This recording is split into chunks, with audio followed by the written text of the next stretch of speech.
Salut tout le monde, bienvenue sur la chaîne 3ABN. C'est ton ami Vishenka Doristil. Je suis très heureuse de te voir. Alors, j'ai une très bonne nouvelle pour toi. On va parler de quelque chose qui va t'aider. On va parler de l'inquiétude. Tu ne dois pas t'inquiéter. Dieu ne veut pas que tu t'inquiètes. Et pour être la meilleure version de toi, tu dois croire en Dieu et tu dois arrêter de t'inquiéter. On a toujours besoin de Dieu, on a besoin de son aide, on a besoin de Dieu. Alors nous allons prier pour qu'il puisse nous assister, pour qu'il puisse nous bénir. Amen. Prions ensemble. Père, merci beaucoup. Merci parce que tu es grand. Merci parce que tu es un Dieu d'amour. Pardonne nos fautes et nos transgressions. Accorde-nous ta grâce et ton Saint-Esprit. Aide-nous parce que on a besoin de toi. On ne veut plus nous inquiéter. Reste avec nous, Seigneur, ainsi nous te prions. Amen, amen, amen. Mes amis, j'avais l'habitude de m'inquiéter. Mais Dieu m'a appelé. Il m'a dit que je dois croire en lui. Il m'a dit que je dois cesser de m'inquiéter. Et franchement, je me sens bien et je me sens mieux parce que je me confie en Dieu. Je crois en Dieu. Je ne m'inquiète plus, mais je fais à l'Éternel connaître mes désirs. Si je sens qu'il y a quelque chose qui me tracasse, je vais prier, je vais dire, Dieu, je n'aime pas comment je me sens, je n'aime pas la façon dont je me sens. Comment est-ce que tu peux m'aider? Je t'invite à faire la même chose parce que Dieu ne veut pas que tu t'inquiètes.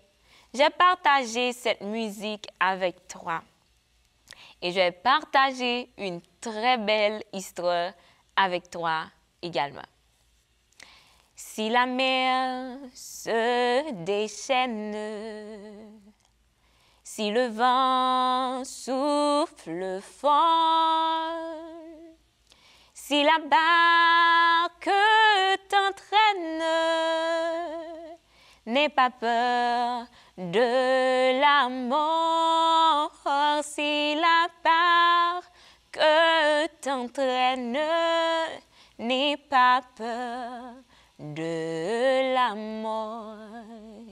Il n'a pas dit que tu coulerais, il n'a pas dit que tu sombrerais, il a dit, allons de l'autre bord, allons de l'autre bord. Mes amis, pourquoi j'ai chanté cette musique? C'est parce que cette musique me rappelle de la fidélité de Dieu, de l'amour de Dieu, de la patience de Dieu. Quand Dieu nous invite d'aller à l'autre bord, on ne doit pas nous inquiéter parce qu'il sera avec nous. Alors, on va lire dans le livre de Marc. Marc 4, les versets 35 à 41. Ce même jour, sur le soir, Jésus leur dit, « Passons à l'autre bord. » Après avoir renvoyé la foule, ils l'emmenèrent dans la barque où il se trouvait. Il y avait aussi d'autres barques avec lui. Il s'éleva un grand tourbillon et les flots se jetaient dans la barque au point qu'elle se remplissait déjà. Et lui, il dormait à la poupe sur le coussin. Ils se réveillèrent et lui dirent, « Maître, ne t'inquiètes-tu pas de ce que nous périssons? » S'étant réveillé, il menaça le vent et dit à la mer, « Silence, tais-toi !» Et le vent cessa, et il y eut un grand calme. Puis il leur dit, « Pourquoi avez-vous ainsi peur?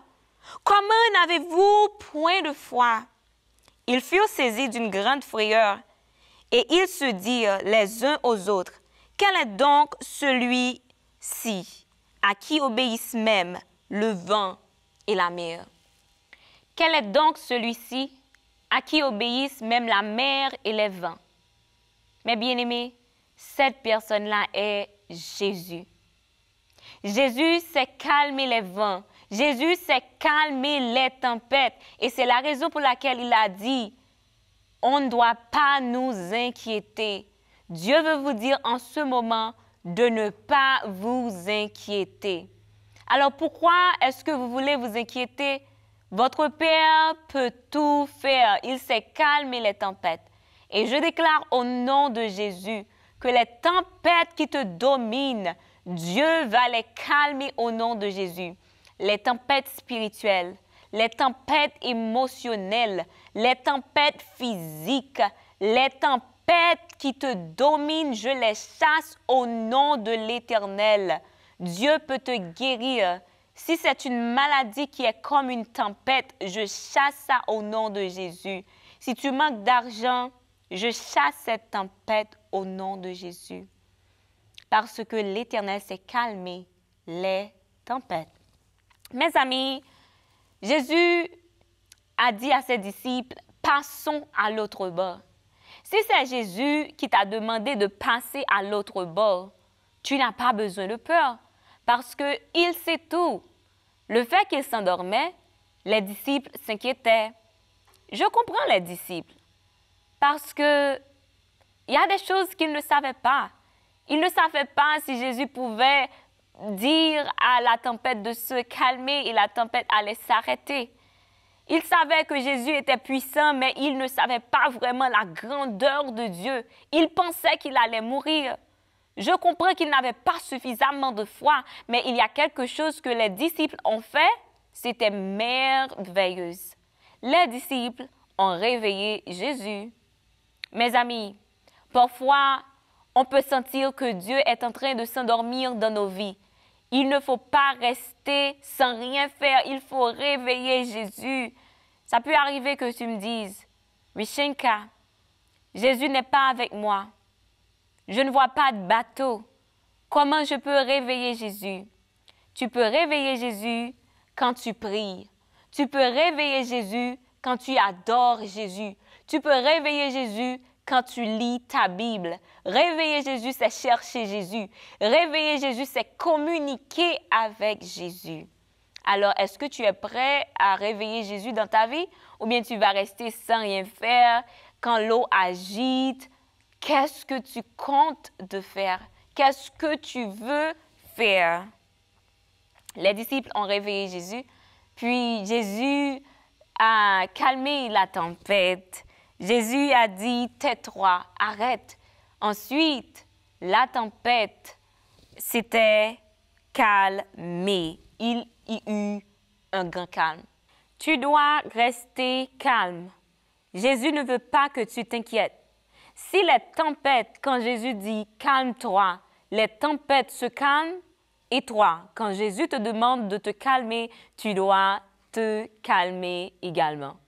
Tu ne dois pas agir comme tu es pire que la tempête. Alors, si Dieu sait calmer les tempêtes, si Dieu te calme, Dieu te demande de ne pas te paniquer, de ne pas t'inquiéter, tu dois le faire également. À quoi bon de s'inquiéter? Pourquoi est-ce que tu t'inquiètes? Tu ne connais pas les plans que Dieu a pour toi. Dans le livre de Matthieu, selon Matthieu 6, Jésus a dit, « Il prend soin des lilies, il prend soin des oiseaux. Qu'en est-il de toi? » Alors tu dois croire en Dieu. Tu dois savoir qu'il va prendre soin de toi. Oui, l'Éternel pourvoira. Quand on s'inquiète, on agit comme si Dieu ne peut pas nous aider. On agit comme si on est responsable de soi-même. C'est la raison pour laquelle que je t'invite à espérer en l'Éternel, à croire en Dieu parce que Si tu veux être la meilleure version de toi, tu dois croire en Dieu et tu dois arrêter de t'inquiéter. La panique tue. Il ne faut pas s'inquiéter. Il faut croire en Dieu parce que Dieu va prendre soin de toi. Ensuite, les disciples voyaient que Jésus dormait dans leur vie. Les disciples ont réveillé Jésus. Quand tu fais face à des moments difficiles, quand tu rencontres une tempête dans ta vie, je t'invite à réveiller Jésus également. Il ne faut pas rester sans rien faire, mais il faut parler avec Jésus. Il faut dire, Jésus, délivre-moi. J'ai besoin de ton aide. J'ai besoin de ta grâce. L'Éternel, aide-moi, sinon je vais périr. Oui, Jésus n'est pas avec nous physiquement, mais la prière nous aide à communiquer avec Dieu. La prière nous connecte avec Dieu. Quand tu pries, tu parles avec Dieu. Il faut adorer Dieu. Il faut prier. Il faut chercher la face de Dieu. Quelles sont les tempêtes que tu traverses maintenant? Est-ce que c'est un travail que tu recherches? Est-ce que c'est un mari, un époux, une épouse que tu recherches? Est-ce que tu aimerais avoir des enfants? Est-ce que tu aimerais aller à l'université? Qu'est-ce que tu aimerais faire? Est-ce que c'est un pays que tu aimerais voyager? Est-ce que tu as des problèmes économiques? Quelle que soit la tempête, je t'invite à dire Dieu, reste avec moi, bénis-moi, donne-moi la sagesse. Parfois, Dieu te laisse dans une tempête juste pour t'enseigner. Après l'événement, Jésus a calmé le vent. Les disciples ont cru que Jésus était Dieu. Les disciples disaient, mais quel est cet homme-là? Parfois, Dieu te laisse passer des moments difficiles juste pour t'enseigner, juste pour t'aider à être beaucoup plus fort, à être beaucoup plus forte. Ne te laisse pas décourager si tu fais face avec des tempêtes ou avec une tempête dans ta vie.